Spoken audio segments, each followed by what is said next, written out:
Hello दोस्तों, नमस्ते, जय जिनेन्द्र, आदाब, सत श्री अकाल। फिजिक्स की बुक्स की बात की जाए या मैं कहूं फिजिक्स की होली बुक्स की बात की जाए तो एच.सी. वर्मा का नाम कभी भुलाया नहीं जा सकता। कॉम्पिटिटिव एग्जामिनेशंस के लिए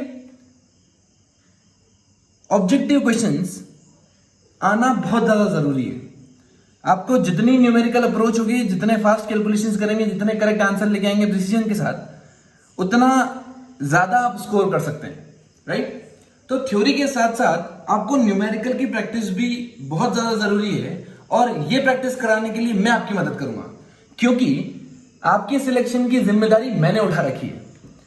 आज हम देखेंगे concepts of physics, HC. Verma volume 1 chapter 3 के solutions, rest and motion kinematics. तो दोस्तों शुरू करते हैं ऑब्जेक्टिव 1 के साथ। यहां पे हम सॉल्व करेंगे टोटल 13 क्वेश्चंस। देखते हैं सबसे पहला question number 1। A motor car is going due north at speed of 50 km per hour. It makes 90-degree left turn without changing the speed. The change in the velocity of the car. सबसे पहले हमें direction का ज्ञान होना चाहिए। हमें पता है ये डायरेक्शन अगर नॉर्थ है तो ये साउथ होगी, ये ईस्ट होगी और ये वेस्ट होगी, राइट। उन्होंने बोला है कि पहले हमारा पार्टिकल गया ऊपर ड्यू नॉर्थ, फिर हमने पार्टिकल ने ट्रेवल किया लेफ्ट सेम स्पीड में। एक काम कीजिए, अगर मैं इसको फाइनल वेलोसिटी मानूं और इसको इनिशियल वेलोसिटी मानूं तो कि अगर वेलोसिटीज को आप वेक्टर फॉर्मेट में लिख लेंगे तो इस तरह की प्रॉब्लम्स काफी इजी हो जाएगी आपके लिए। फाइनल वेलोसिटी कितना है मेरा लेफ्ट डायरेक्शन में, सो -50 आई कैप, और जो इनिशियल वेलोसिटी वो ऊपर की डायरेक्शन में है तो 50 जे cap. Now what they're asking change in velocities, change in velocity निकाल लीजिए आप, final velocity minus initial velocity, तो ये हो जाएगी -50 आई कैप -50 जे कैप। यहां पे आपको दिखेगा कि x कोऑर्डिनेट और y कोऑर्डिनेट दोनों नेगेटिव है। नेगेटिव मतलब जो आंसर आएगा वो 100% आपका इस डायरेक्शन में आने वाला है, राइट, साउथ वेस्ट। अगर मैं मैग्नीट्यूड की बात करूं तो उसका मैग्नीट्यूड आएगा under root a square plus b square -50 square -50 square. So this can be written as 50 root 2. It is approximately 70 km per hour. Right? Question number 2 देखते हैं। Question number 2 में क्या गिवन है? Displacement time graph is given, right? ये graph given है और वो हमसे पूछ रहे हैं कि find the velocities and comment on it। हमें पता है कि डिस्प्लेसमेंट टाइम ग्राफ का स्लोप हमें क्या देता है, वेलोसिटी। अगर मैं इसका स्लोप निकालूं तो क्या स्ट्रेट लाइन है? स्ट्रेट लाइन का स्लोप हमेशा क्या होता है, कांस्टेंट। मतलब यहां से यहां तक मेरी वेलोसिटी कांस्टेंट है, फ्रॉम 0 to t0। उसके बाद इसका स्लोप कितना है, 0, मतलब यहां पे वेलोसिटी कितनी होगी, 0, पार्टिकल आ गया रेस्ट पे, राइट। तो कौन सा ऑप्शन करेक्ट है, option number D. Third problem देखते हैं। What is given, a particle has a velocity u towards east and acceleration towards west at t equal to 0. Let xa and xb be the magnitude of the displacements in the 10 seconds, first 10 seconds and next 10 seconds. अब आपको एक चीज ध्यान रखना है कि ये question हम तब लगा सकते हैं जब हमारा एक्सेलरेशन कांस्टेंट होता है, s equal to ut plus half it square. So इस पर्टिकुलर सिचुएशन में मेरा एक्सेलरेशन तो कांस्टेंट है, that is given, right. Acceleration is constant, but यहां पे जो डिस्प्लेसमेंट आता है वो t इक्वल टू 0 से गिवन टाइम तक डिस्प्लेसमेंट आता है। तो जब हम a निकालेंगे तो 0 से t टाइम तक है, यहां पे टाइम डालेंगे 10, एक्सेलरेशन नेगेटिव है, सम डालेंगे -a इंटू 10 स्क्वायर, तो कितना हो गया मेरा 10u -50a। अब वो बोल रहे हैं xb क्या है, नेक्स्ट 10 सेकेंड्स में।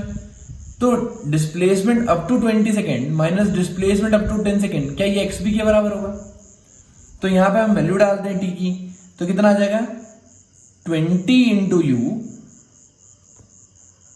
प्लस एक्सेलरेशन कितना नेगेटिव है -a into 20 square minus up to 10, तो ये डायरेक्ट लिख देते हैं 10u -50a।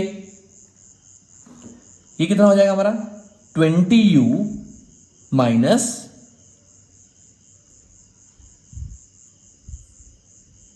This is a acceleration A minus 200 A minus 10u plus 50 A.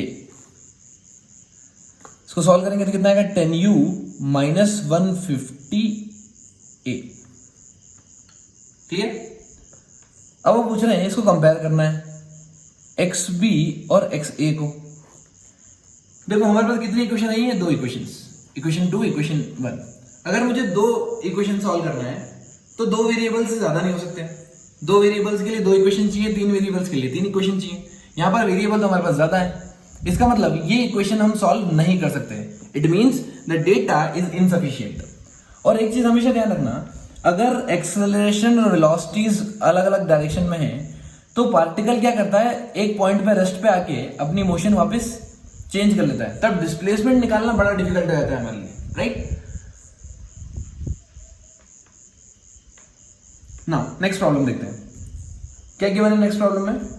There given problem number 4, a person travelling on a straight line moves with a uniform velocity v1 for some time and with uniform velocity v2 for next equal time. The average velocity v is given by। आपने अगर मेरा lecture part 2 देखा हो तो आपको वहां से direct answer मिल जाएगा। इस तरह के problems average speed equals to total distance by total time और average velocity equals to total displacement by total time से हम कर सकते हैं। तो हमारी ये वेलोसिटी का फॉर्मूला डायरेक्ट आता है यहाँ पर टाइम इक्वल होने पे v1 plus v2 by 2। Question number 5 देखते हैं, अ person travelling on straight line moves with a uniform velocity v1 for distance x and with uniform velocity v2 for next equal distance, find the average. अब यहाँ पर distance equal है। हमने same video में part 2 में ये भी देखा है केस कि जब डिस्टेंस इक्वल होती है और पार्टिकल डिफरेंट स्पीड से ऑन इक्वल डिस्टेंस को ट्रेवल करता है तो एवरेज स्पीड का फॉर्मूला होता है 2v1 v2 upon v1 plus v2। ये आप डायरेक्ट फॉर्मूला की तरह भी याद कर सकते हैं और आप सॉल्यूशन के लिए वीडियो को रेफर कर सकते हैं। Question number 6, a stone is released from an elevator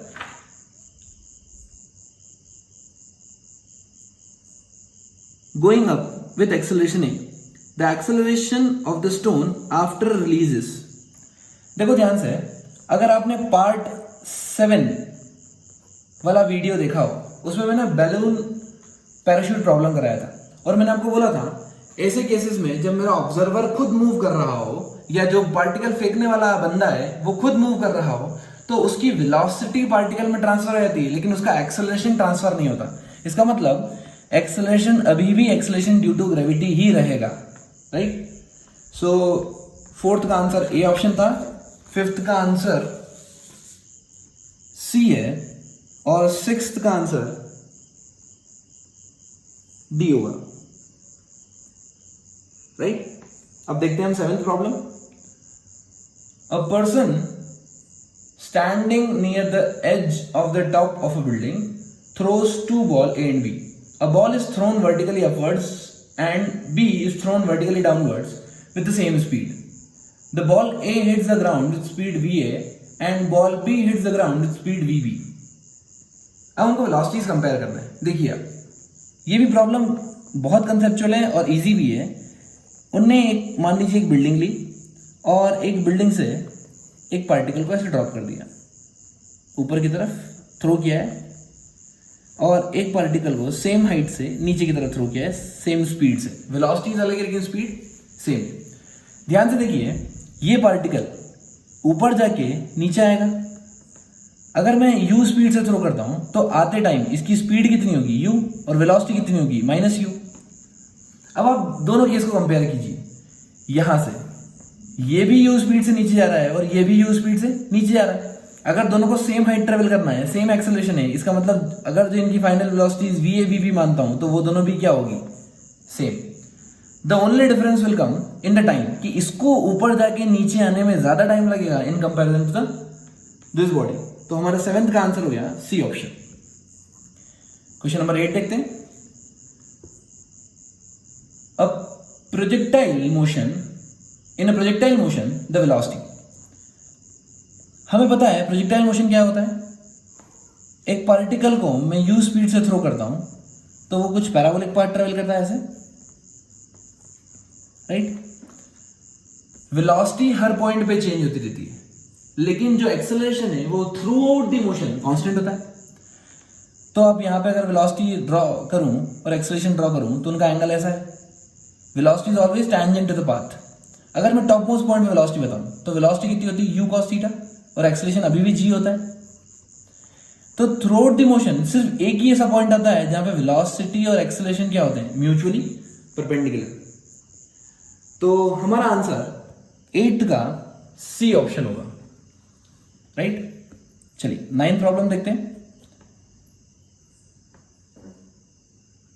Two bullets are fired simultaneously, horizontally, with different speed from same place. मान लीजिए कि एक हाइट से मैंने 2 बुलेट को डिफरेंट स्पीड से कैपिटल U और स्मॉल u से प्रोजेक्ट कर दिया, राइट. अब मुझे पूछ रहे हैं कि कौन से बुलेट ग्राउंड पे जल्दी आएगी.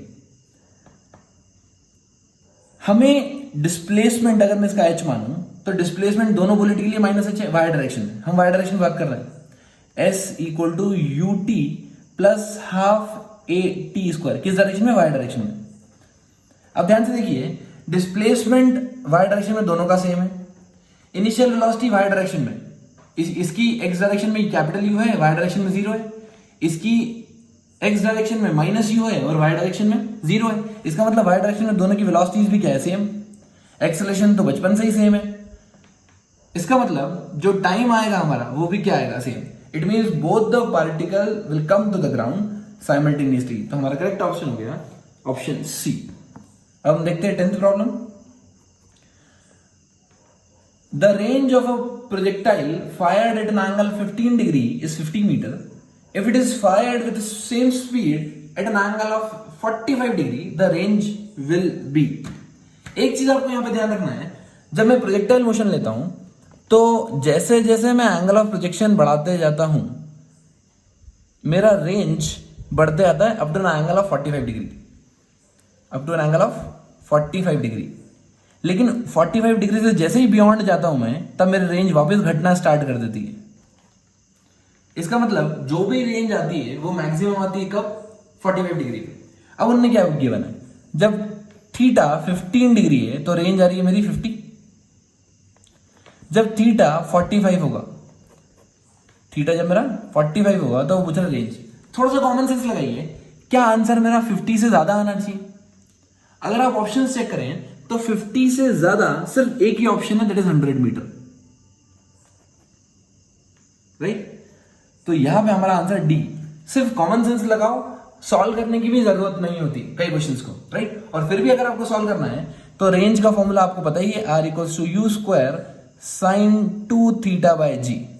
आप वैल्यूज पुट कर दीजिए, आपका आंसर आ जाएगा. अब देखते हैं हम question number 11.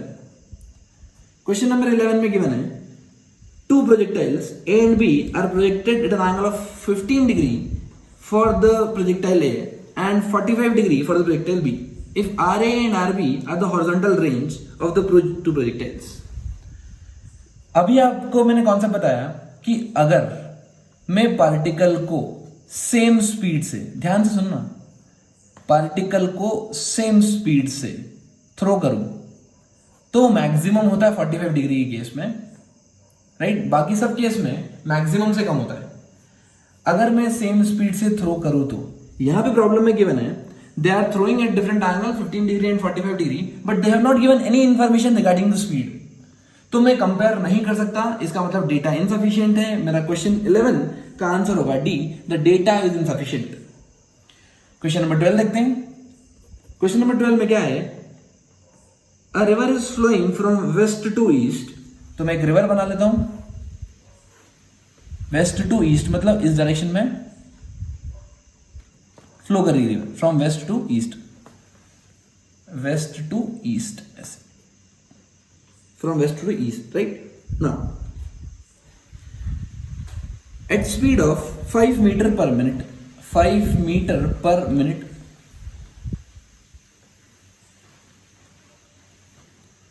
a man on the south bank of the river capable of swimming at 10 meters per minute in still water wants to swim across the river in the shortest time. आपको पता होगा जब हमने relative concept पढ़ा था, relative velocity का concept पढ़ा था, तब शॉर्टेस्ट डिस्टेंस ट्रेवल करने के लिए हमेशा अपना लक्ष्य, अपना एम वर्टिकल ही रखिए, ऑपोजिट बैंक को देखते जाइए और ट्रेवल करते जाइए, तैरते जाइए. हालांकि रिजल्टेंट ऐसा होगा कि आप चाहते हैं सीधे ट्रेवल करना, right, but due to the velocity of the river आप यहां ना लैंड करते हुए आप कहीं इधर लैंड करेंगे ऐसे. But through out the motion आपकी जो एफर्ट्स होना चाहिए वो वर्टिकल डायरेक्शन में ही लगना चाहिए, तब आप जो शॉर्टेस्ट टाइम में ऑपोजिट बैंक पे रीच कर सकते हैं. इसमें एक कॉन्सेप्ट और आता है शॉर्टेस्ट डिस्टेंस का, right. In that case you have to travel at some angle, right. ज्यादा जानकारी के लिए आप वीडियो रिफर कीजिए. क्वेश्चन नंबर 13 देखते हैं. क्वेश्चन नंबर 13 में क्या गिवन है, तो हमारा 12th का आंसर कितना है, A option, due not. 13th, in the arrangement shown the end P and Q are inextensible string move downwards with uniform speed u. Pulley A and B are fixed. The mass capital M moves upward with a speed. Given है दो pulleys एक मास से connected है और ये दोनों pulleys fixed है.